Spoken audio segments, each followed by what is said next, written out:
6주차 슈퍼비전 상담 사례 보고서 작성 요령 2강 강의를 시작하겠습니다. 2강은 두 부분으로 나누어서 2-1과 2-2 이렇게 나누어서 강의하도록 하겠습니다. 그럼 먼저 2-1 강의를 시작하도록 하겠습니다. 본 강의는 학지사에서 발간한 김용태의 저서 슈퍼비전을 위한 상담 사례 보고서를 참고하였습니다. 본차시 수업 목표는 접수 면접의 내용, 접수 면접에서 고려해야 하는 중요사항, 접수 면접자의 기본 자세, 초기 상담과 상담의 구조화, 중기 상담과 저항 다루기, 저항 행동에 대한 상담자의 전략과 상담에서 보는 내담자의 문제를 이해하고 상담 단계에 알맞은 전략을 수립할 수 있는 역량을 기르는 데 목적이 있습니다.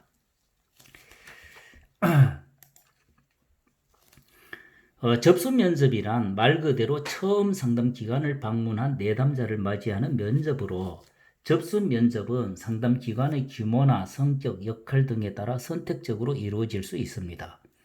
규모가 큰 대학이나 공공기관에서 운영하는 상담실의 경우 숙련된 상담자, 상담 수련생 등의 인력들이 근무하고 있어서 접수 면접이 기본적인 상담 절차의 일환으로 잘 이루어지고 있지만 규모가 작은 상담소에서는 접수 면접과 상담을 분리해서 하는 경우는 흔치 않습니다. 접수 면접을 담당하는 상담자와 이를 의뢰받은 상담자가 별도로 근무하고 있는 상담실에서는 접수 면접과 상담 진행이 확연히 구분되어 이루어지지만 소규모 상담소에서는 접수 면접 절차를 별도로 거치지 않고 첫 회기 상담이나 초기 상담에서 접수 면접이 동시에 이루어집니다. 학교 또한 이와 유사한 상황이라고 할 수 있겠습니다. 즉 한두 명이 근무하는 학교 상담실이라면 접수 면접은 곧 초기 상담이 시작된 것으로 볼 수 있습니다. 이러한 관점에서 접수 면접은 모든 상담에서 이루어지는 과정이므로 접수 면접의 내용과 절차에 대해 충분히 이해하고 유능감을 확보할 필요가 있겠습니다. 접수 면접에서 다루는 내용은 상담 신청서의 내용과 연계하여 이루어질 필요가 있습니다. 다음에 열거하는 것은 접수 면접에서 통상적으로 다루는 내용이므로 상담 기관의 성격과 여건에 맞게 변경될 수 있습니다. 먼저 기본 정보. 기본 정보로 접수 면접의 날짜, 내담자의 이름, 성별, 나이, 학년, 가족관계, 이전 상담 경험, 그리고 상담실에 오게 된 경위와 접수 면접자의 이름 등을 파악하여 기록합니다. 호소 문제. 접수 면접자는 내담자가 상담을 받으려는 이유, 즉 상담실에 찾아오게 된 과정에 대해 듣습니다. 호소 문제가 무엇이며 발생한 시기, 발전해온 과정, 현재의 상태 등에 대한 정보를 수집하며 또한 그 문제와 관련한 대인관계, 가정환경, 학생이라면 학교 생활에서의 어려움, 친구관계 등에 대해 살펴보아야 합니다. 접수 면접에서 복합적인 문제를 호소하는 내담자의 경우 여러 문제를 동시에 쏟아내기도 합니다. 그러므로 상담자는 친구와의 다툼 문제로 상담실을 방문한 학생이 학습에 대한 의욕상실, 불투명한 진로에 대한 불안감, 성적 저하로 인한 낙심과 부모와의 갈등, 그리고 가정 불화 등과 같은 여러 문제를 동시다발적으로 털어놓는다면 내담자가 자신의 문제를 한꺼번에 이야기하는 대신 구분해서 차근차근 이야기하도록 도와주어야 합니다. 다음은 현재 및 최근의 주요 기능 상태는 내담자가 학생이라면 학업상의 기능을 일상적으로 수행하고 있는지에 대한 정보는 중요합니다. 최근 6개월간 내담자의 학업 기능이 현저히 떨어졌다면 환경적으로 혹은 심리적으로 급격한 변화를 경험하였을 가능성이 높으며 이런 변화가 내담자의 문제와 직접적인 관련이 있다고 볼 수 있습니다. 또한 내담자의 기본적인 대인관계 기능, 즉 가족과의 관계, 또래관계, 교사와의 관계 등에서 최근 어떤 변화가 있었는지 검토되어야 하며 급격한 기능상의 저하가 발생하였을 경우에는 가능한 신속하게 조치를 받을수록 좋은 효과를 기대할 수 있습니다. 기능 수행은 현재 어떠한가와 지난 1년간 어떠했는가의 두 가지로 파악하는 경우가 일반적이라고 할 수 있겠습니다. 다음은 스트레스. 내담자에게 스트레스로 작용할 만한 조건들이 무엇인지 확인해야 합니다. 개인에 따라서는 일반적으로 여겨지는 것들 외의 특이한 것에 스트레스를 받는 경우도 있으므로 내담자의 입장에서 스트레스의 원인으로 작용할 개연성이 있는 요소들을 파악합니다. 일반적으로는 의사결정에 대한 문제, 공부, 성적, 시험, 용돈 부족, 질병, 이성관계, 교사와의 관계, 비만, 외모 등과 같은 것이 스트레스의 원인으로 작용할 수 있음을 참고할 필요가 있습니다. 다음은 사회적, 심리적 지원에 대해서 알아보겠습니다. 어렵고 힘든 일이 생겼을 때 자신의 문제를 이야기하면 들어주고 힘이 되어줄 사람이 있다면 사회적 지지 자원이 있는 사람이라고 할 수 있습니다. 이런 사람은 문제가 생겼을 때 이를 극복할 가능성이 비교적 높습니다. 따라서 상담과 더불어 내담자의 사회적 지지 체계를 활용한다면 내담자의 변화 가능성은 훨씬 높아질 수 있습니다. 사회적 지지 체계로는 가족, 친구, 친척, 스승, 선후배, 이웃, 소속된 종교단체나 기관의 지도자 등으로 다양합니다.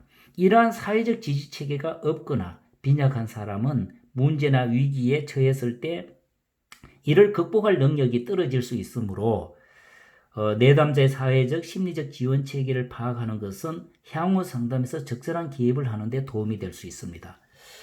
다음은 가족 관계에 대해서 알아보겠습니다.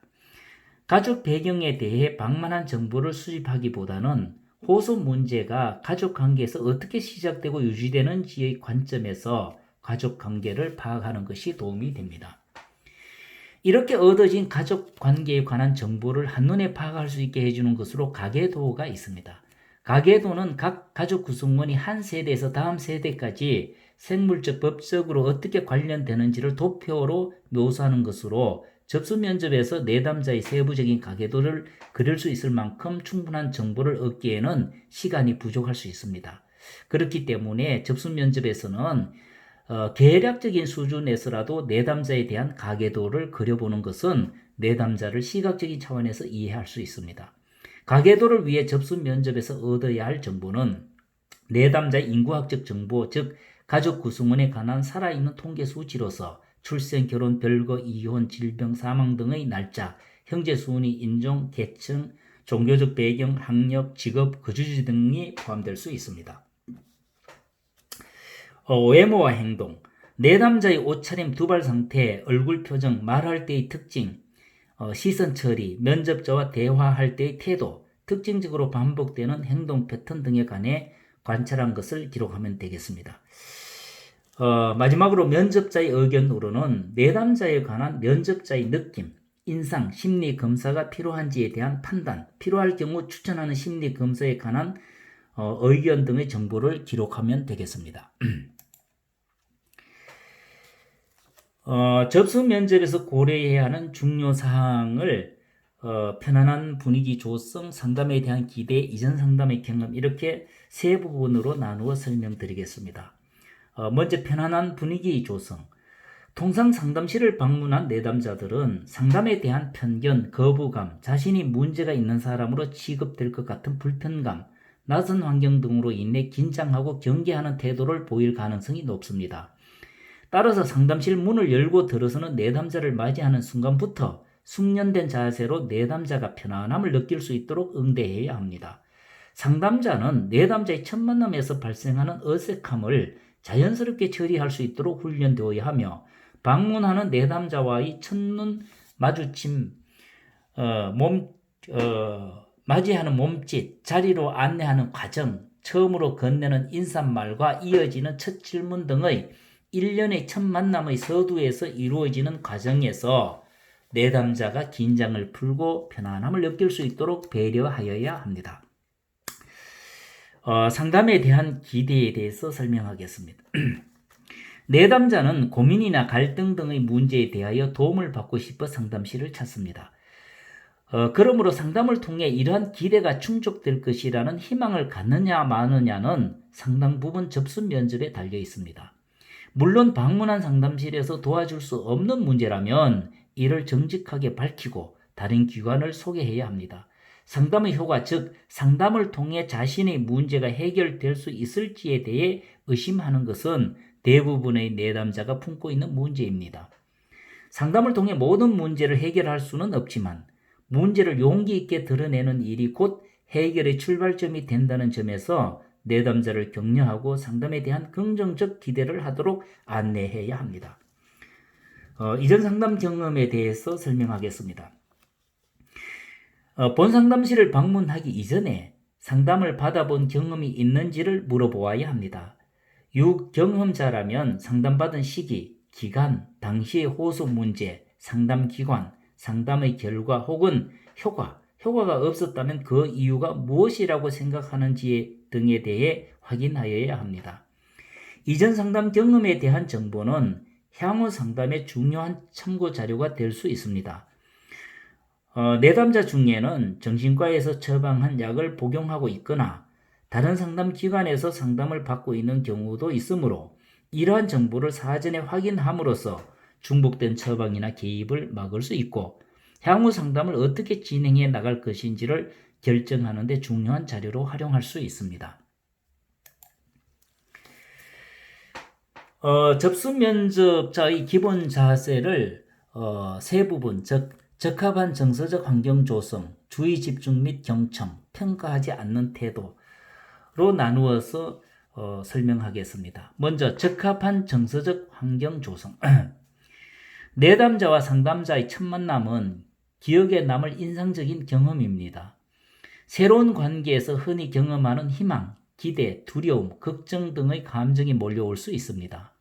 이러한 긴장과 흥분의 순간을 맞이하는 내담자를 맞이하는 적합한 정서적 분위기를 만드는 것은 매우 중요합니다. 내담자가 불편하거나 어색하지 않게 자신의 문제를 꺼낼 수 있도록 편안하고 따뜻하며 수용적인 환경을 제공해야 합니다. 이는 언어적인 측면뿐만 아니라 비언어적인 측면으로도 전달되므로 내담자의 신체적 편안함을 위한 기본적인 욕구에 관심을 두는 것부터 시작해야 합니다. 예를 들면 상담실의 실내 온도가 적절한지를 확인하며 화장실의 위치가 안내되었는지, 음료수 제공은 어떻게 할 건지, 자리가 편안한지 등의 사항을 확인하고 점검해야 합니다. 다음 주의 집중 및 경청에 대해서 설명하겠습니다. 접수 면접을 방해할 수 있는 전화, 휴대폰 등은 꺼두거나 치워둬야 합니다. 면접에 임하고 있는 상담자 내면에 불안이나 걱정이 있다면 이 또한 내담자에 대한 온전한 집중을 방해할 수 있습니다. 더불어 개인적인 욕구, 부적절한 호기심 등과 같은 심리 내적인 흐름이 방해 요소로 작용할 수 있는 만큼 이를 사전에 적절히 해결하거나 관리해야 합니다. 내담자가 자신을 있는 그대로 드러내는 데 역기능적으로 작용할 수 있는 상담자 자신의 선입견을 끊임없이 점검해야 하며 내담자가 말한 내용의 의미를 파악하고 이해할 수 있어야 합니다. 맥락에 맞지 않는 질문을 하거나 불필요한 질문을 하는 등 면접에 집중하지 못하는 모습을 보여주게 된다면 내담자는 상담에 대한 실망과 불신을 품을 수 있으므로 상담자는 접수 면접에서 내담자에게 충분히 집중하고 경청하는 태도를 견지해야 합니다. 주의 집중과 경청은 상담의 중요한 기술의 하나입니다. 상담자라면 누구나 그 중요성을 이해하고 반복적인 훈련을 통해 체득하였을 것으로 기대되지만 본격적인 상담 이전에 이루어지는 접수 면접을 본격적인 상담과 다르게 인식하고 가벼운 자세로 임할 경우 내담자에게 온전히 집중하고 경청하지 못하는 경우가 발생할 수 있습니다. 접수 면접은 본격적인 상담으로 이어지는 가교 역할을 할 뿐만 아니라 단 한 번의 만남을 통해 상담에 대한 첫인상과 내담자의 기대를 좌우한다는 점에서 매우 중요하다고 할 수 있습니다. 마지막으로 평가하지 않는 태도에 대해서 설명하겠습니다. 내담자가 상담실에 가지고 오는 문제, 즉 호소 문제는 오랫동안 감추어 두고 누구에게도 말하고 싶지 않은 문제일 수 있습니다. 이야기하게 되면 수치심과 부끄러움, 두려운 감정을 느낄 것 같아 묻어두었던 이야기를 조심스레 끄집어내었으나 상담자로부터 평가받는 듯한 느낌을 받게 된다면 그 순간 마음의 문을 닫아버릴 가능성이 높습니다. 평가받는 느낌이란 내담자의 이야기에 얼굴을 찡그리거나 싫어하는 표정, 시큰둥함, 내담자가 잘못이라는 태도, 동정, 별것 아니라는 식의 반응 등이 이에 해당됩니다. 이와는 반대로 내담자가 드러내는 어떤 모습에 대해서 면접자가 좋아하거나 동의하는 태도, 즉 감탄이나 칭찬과 같은 반응을 보이는 태도 또한 바람직하다고 할 수 없습니다. 만약 이렇게 한다면 내담자는 본능적으로 면접자의 호감을 살만한 내용만을 골라서 의도적으로 이야기하려 할 것입니다. 그러므로 평가하지 않는다는 것은 내담자에 대한 무조건적 긍정적 존중이라는 로저스의 인간 중심적 태도를 말합니다. 즉 조건적 가치를 부여하지 않겠다는 것을 의미합니다. 내담자의 이야기에 감정적으로 휘말리지 않아야 하고 어떠한 이야기도 수용하는 자세를 견지해야 합니다. 초기 상담에 대해서 설명하겠습니다. 초기 상담이란 첫 상담을 포함하여 중기 상담으로 들어가기 전까지의 상담을 일컫습니다. 따라서 첫 상담, 즉 내담자와 상담자가 처음 만나서 진행하는 상담을 포함하여 여러 회기가 소요될 수 있습니다. 첫 상담을 시작하기에 앞서 상담자는 내담자의 접수 면접을 한 상태이므로 내담자에 대해 개략적인 이해를 하고 있어야 합니다. 따라서 첫 상담에서는 접수 면접 내용에서 이해가 되지 않거나 추가적인 정보가 필요한 부분 등을 중심으로 질문하며 내담자에 대한 이해의 폭을 넓혀나가도록 해야 합니다. 접수 면접을 통해 이해한 내담자에 대한 정보와 지금 여기에서 이루어지고 있는 내담자의 진술 내용이 불일치하는 경우도 있습니다. 또한 심리검사 결과에서 부각되었던 증상이 내담자의 진술 내용에서 확인되지 않을 수도 있습니다. 접수 면접 시의 분위기에 따라 이러한 차이는 얼마든지 발생할 수 있습니다. 이러한 차이가 발생할 경우 내담자가 지금 여기에서 진술하는 내용에 초점을 맞추어야 합니다. 또한 내담자의 진술을 통해 뒷받침되지 않는 심리검사 결과는 인용하지 않는 것이 좋습니다. 심리검사는 어디까지나 참고 자료로 활용되어야 하며 회계 내에서 이루어지는 내담자의 진술을 중심으로 상담을 풀어나가는 것이 바람직합니다. 상담 전체를 초기, 중기, 종절의 세 단계로 구분한다면 초기 상담은 상담의 기초를 다지고 성공적인 상담으로 나아가게 하는 매우 중요한 단계라고 할 수 있습니다. 따라서 이 시기에 신뢰관계와 상담에 대한 긍정적인 기대와 믿음을 형성하는 것은 물론 이를 토대로 내담자에 대한 정확한 이해와 진단, 상담 목표와 개입 전략 수립 등이 효과적으로 이루어져야 합니다. 초기 상담에서 다루어야 할 내용들은 상담 구조화하기, 내담자의 문제와 증상 및 관련 내용 확인하고 보완하기, 내담자 이해에 필요한 추가 정보 수집하기, 내담자 정보를 바탕으로 사례 개념화하기, 상담 목표 설정하기, 개입 전략 수립하기 등으로 정리할 수 있습니다. 상담의 구조화에 대해서 설명하겠습니다. 상담 구조화란 내담자와 상담자 간의 상담에 대한 기본적인 기대를 맞추어 나가는 과정으로서 상담 전반에 대한 안내, 즉 오리엔테이션 과정이라 할 수 있겠습니다. 상담 구조화 시에 다루어야 할 내용은 다음과 같습니다. 첫째, 상담 여건에 대한 설명으로 상담 시간, 빈도, 예상 상담 횟수, 상담 장소, 상담 시간 변경 시 연락 방법 등에 관해 안내하며 주당 만남의 횟수, 상담 시간, 상담 비용 등에 대해서는 상담자와 내담자가 상호 논의하여 결정하는 것이 바람직합니다. 둘째, 상담 관계에 대한 설명으로 상담자의 역할, 내담자의 역할, 관계의 성격 등에 대해 안내하며 앞으로 상담에서 어떤 일을 하게 되는지, 내담자는 어떤 태도로 상담에 임해야 하는지 등에 대해 설명합니다. 셋째, 비밀 보장에 대한 설명으로 접수 면접 당시에 이미 비밀 보장에 대해 안내하였지만 새로운 사람과 상담을 시작하게 된 상황이므로 이를 다시 설명할 필요가 있습니다. 내담자와의 상담 내용을 제3자, 즉 누구에게도 발설하지 않는다는 것에 대해 안내해야 하며 비밀 보장은 성인은 물론 미성년자에게도 동일하게 적용됩니다. 간혹 아동이나 청소년을 상담한 내용이 내담 학생의 동의 없이 부모나 교사에게 전달되는 경우가 있는데 어린 학생이라도 상담에서 말한 내용을 선생님이나 부모로부터 듣게 된다면 매우 당혹스러울 것이므로 이는 상담에 대한 거부감으로 이어질 수 있습니다. 따라서 부모나 교사에게 상담 내용이 알려지지 않도록 신중한 배려가 필요합니다. 비밀은 반드시 보장되어야 하지만 예외적인 사항이 있음을 알려주어야 합니다. 이 예외 사항이라는 것은 내담자의 자해, 자살, 가해, 타살 등과 같은 위험이 감지될 경우는 예외적으로 다른 사람에게 이야기할 수 있다는 것을 알려주어야 합니다. 이렇게 하는 것은 바로 뭐냐면 내담자를 보호하기 위한 것입니다.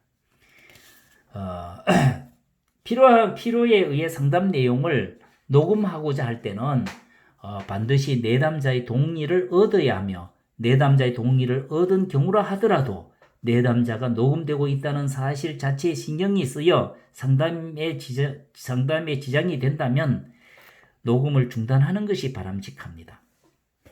다음은 학생 내담자에게 비밀 보장에 관해 설명하는 예시입니다. 이렇게 설명해 줄 수가 있습니다. 홍길동이가 상담을 받는다는 것과 홍길동이가 여기에서 이야기하는 모든 내용에 대해서 누구에게도 이야기하지 않을 것입니다.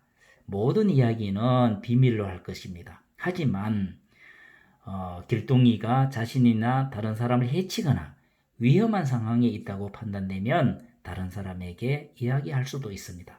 이는 오직 길동이를 보호하기 위해서입니다. 이렇게 안내해 주면 되겠습니다.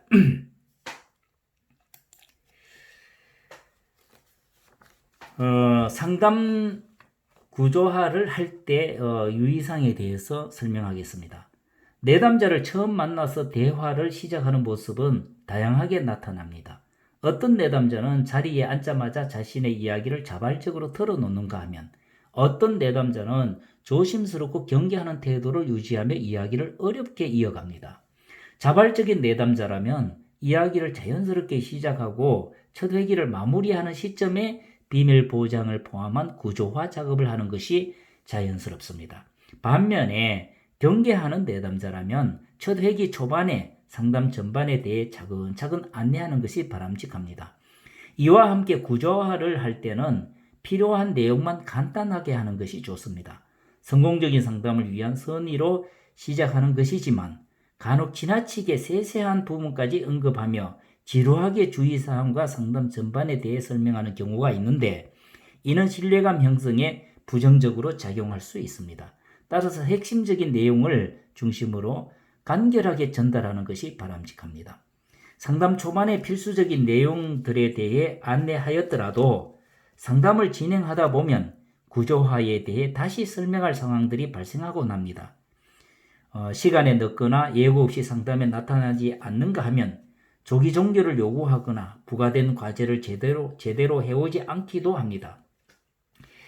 이런 사안이 발생하면 그때마다 다시금 적절하게 구조화를 해야 합니다. 즉 필요할 때마다 구조화를 실시함으로써 상담의 틀을 효과적으로 유지해 나갈 수 있음을 유의할 필요가 있겠습니다. 상담 관계 형성에 대해 살펴보겠습니다.